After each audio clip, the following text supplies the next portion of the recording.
So you can see what this tool ZoeDepth did with this character. So it brought it into Blender. I brought it into Blender after ZoeDepth created the depth map. So it will create the texture on it, but you have to go into Blender and you have to basically cut it in half and then rebuild it. But what's nice about using this ZoeDepth tool is the texture is perfect from ChatGPT. Like the Meshy tool, the texture was just not there. And this gives me a perfect texture. And it does it for free. So it's absolutely for free. So my thought was to actually make something out of ZoeDepth. That would be an interesting thing.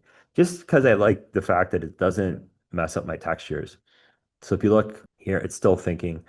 Now, the only problem is though, because it's only half, that's why I want profiles. So if I go into Nano Banana, I can build my profiles out, and then I can do some other things in Blender to rebuild it. So that's what you're seeing here in ZBrush.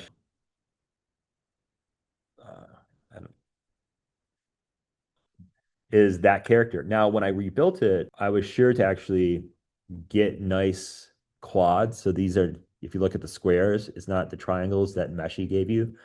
So kind of purposely building the model so it would work in a gaming environment or for 3D animation. Here, I kind of sliced it in half. So you can generate, this is in ZBrush, but you can generate your UVs. So UVs are important. If you're using Blender, you need to map out the character and basically taking the whole 3D model and flattening it. You can do it in Blender, but I really like the way that ZBrush does it. So if you look at the UV map, we can flatten out this character. Oops. And this is what it looks like flattened. So it's basically kind of taking the pelt and kind of cutting it and like flattening it out because you need to have a flattened UV map to put the texture on the character and texture it properly. So even if you're using Meshi or these other tools, you may have to fix the texture. So you'll need to have access to the UVs. So it kind of gives you that UV map. So if you look here, you can kind of see initially it was kind of just not right. So I did do some additional modeling in ZBrush to fix the character. And then if you look here, it's going a little slow. I think it's the internet. You can see here the rate that it's going.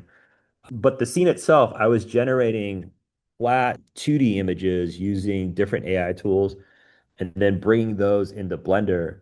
So I can recreate what I lost. So I'm just going to create a new, here, I'm going to go here and create a new Blender scene. Don't save. I'm going to get rid of the cube.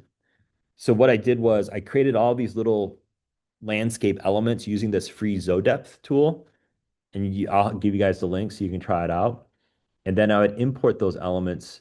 They save it out in that GLB format. So if I go here, I just got to remember. Oh, this is what it looks like when you come out of ZoeDepth, by the way, for the first time. Your character is going to look like this. But if you go into Blender and turn on attribute, and then I like to hit flat, then you can see the actual 3D with the texture on it. Then what you do is you bake your texture to get the nice texture, and then you cut this in half and flip it or do some additional sculpting. So that's what ZoeDepth does. So